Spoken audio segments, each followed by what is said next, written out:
1. La individualización de la pena. La selección individualizadora y la medición de la pena frente a determinado autor por su concreto delito representa el término y remate de la teoría de la pena, es decir, de Maruch, el cierre y coronación de dicha teoría, ya que comprende y tanto la indignación tradicionalmente llamada de la proporción entre delito y pena, como el método moderno de adaptación de la sanción al delincuente, que ha tomado el nombre de individualización de la pena. Aún para las concepciones que rechaza en la pena todo sentido retributivo y de prevención general, este problema constituye la proyección de las normas abstractas sobre el tipo vivido y con ella la concretización de la idea del derecho penal. El derecho penal de la escuela clásica y el tradicional se ocupaban fundamentalmente del delito para determinar la pena, es decir, consideraban la relación delito-pena como reacción a esta poca importancia que se da al delincuente, que es el centro del derecho penal, porque sin este actor, delito sería un enunciado teórico, abstracto y hasta metálico.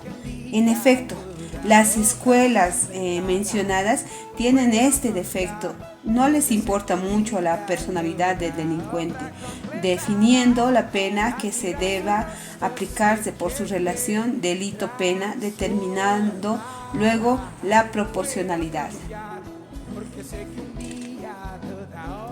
Fundamentos de la individualización.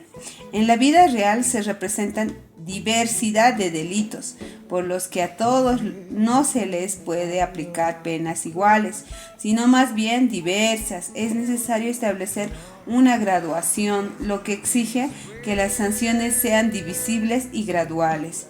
Pero como denominador común se viene que en toda esta concepción se olvidaba la personalidad del delincuente, surgiendo la teoría de la individualización de la pena, básicamente en contraposición a la escuela clásica. De lo anterior se deduce lo siguiente: el delito como hecho real delata personalidad del delincuente, como la obra es reflejo del artesano. Las condiciones personales determinan en ciertos grados la manera de cometer ese delito. Estos principios, con las consideraciones hechas anteriormente, conducen a una individualización de la pena, como la relación existente entre la personalidad del delincuente y la pena para lograr su mejor y más rápido readaptación social. En otras palabras, atendiendo a la personalidad de la gente, se le debe aplicar la sanción que corresponde a ella, como el tajo hecho a medida del cuerpo.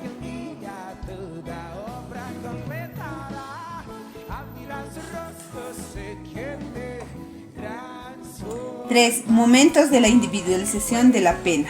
Se pueden distinguir en la individualización de la pena tras momentos principales que son el legislativo, el judicial y el penitenciario o administrativo. Inciso A. Momento legislativo. En esta instancia debe aceptarse que cuando se redacta, discute y aprueba la pena, se lo hace con carácter general para todos, pero debe establecerse que en cada delito se mantienen los móviles individuales que conducen a su ejecución. Inciso B. Momento judicial. La individualización comienza realmente en el momento judicial, puesto que el juez estudia la personalidad del delincuente, el delito en concreto, en base a los cuales llena los requisitos de ley para dictar su fallo. Momento penitenciario administrativo. Esta última etapa está a cargo de los funcionarios de las penitenciarías, que deben estudiar la conducta de los reos para determinar los efectos de la aplicación de las penas. 4.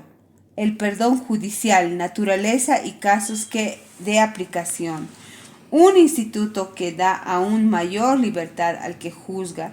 en la tarea de la elección penal es el perdón judicial. Bien, su organización legislativa como potestad del órgano jurisdiccional del Estado es reciente, sus orígenes son remotos y se encuentran ya en las leyes de Manú, que aconsejaban al rey reemplazar en determinados casos la multa por la represión. También en Egipto era posible que en lugares de penas leves se reprendiera al delincuente. El derecho canónico acogió ampliamente este principio, que fue seguido por el derecho laico francés y en España por las partidas. Según Anton Oncea, el perdón judicial reconoce un triple fundamento ético, técnico y práctico.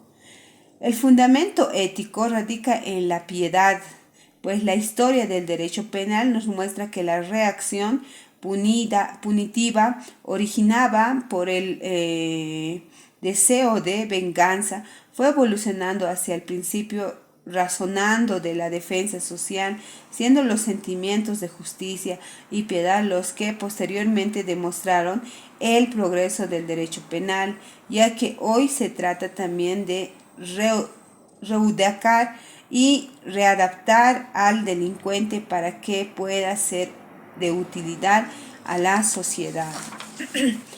El fundamento teórico reside en la individualización de la pena. Nadie piensa ya en hacer abstracción del individuo y aplicar penas iguales a quienes cometen delitos iguales. Distinta ha de ser la sanción para un delincuente pasional que para un habitual. El perdón permite que cuando un juez suponga que el delito constituido en un episodio aislado en la vida del delincuente, que seguramente no volverá a repetirse, pueda eximirlo de la pena, pues la influencia psicológica que ejerce sobre el individuo acaso sea mucho más efectiva que un encierro temporáneo. El fundamento práctico reside en la necesidad de suprimir la ficción, ya que bien sabemos que a ella recurren los tribunales o jueces para no conceder a individuos que no merecen sanción, los simulando una existencia de culpabilidad, absolviendo injustamente o aplicando al caso para analogía alguna eximente contenida en la ley. Casos de jurados. En nuestra legislación, el perdón judicial se haya establecido en el artículo 64 de la Constitución Política del Estado.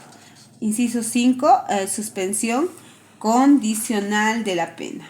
Este fenómeno, también llamado condena condicional o condena de ejecución condicional, tiene la virtud de suspender durante cierto lapso de ejecución de la pena ya impuesta, vencido el término fijado, sin que la favorecida reincida en la comisión de un delito o incumpla las obligaciones impuestas. La condena queda definitivamente extinguida. Se trata pues de esa causa de extinción de punibilidad sujeta a condición. La legislación italiana la denomina remisión de la pena. Si bien no era conocida en los términos en que actualmente está planteada, podemos encontrar analogías en sí derecho canónico, que a las primeras faltas, en lugar de sancionar, se las debe indulgencias, esperando que el agente se arrepienta. La condena condicional viene a ser la suspensión de la pena pretiva de libertad en la que ha sido condenado el delincuente y, en su caso, el perdón definitivo. Si el reo no vuelve a delinquir dentro de un plazo determinado de la aplicación de esta condena condicional. La condena condicional en nuestro país está establecida en los artículos 59 y siguientes. 6. Libertad condicional. En la transición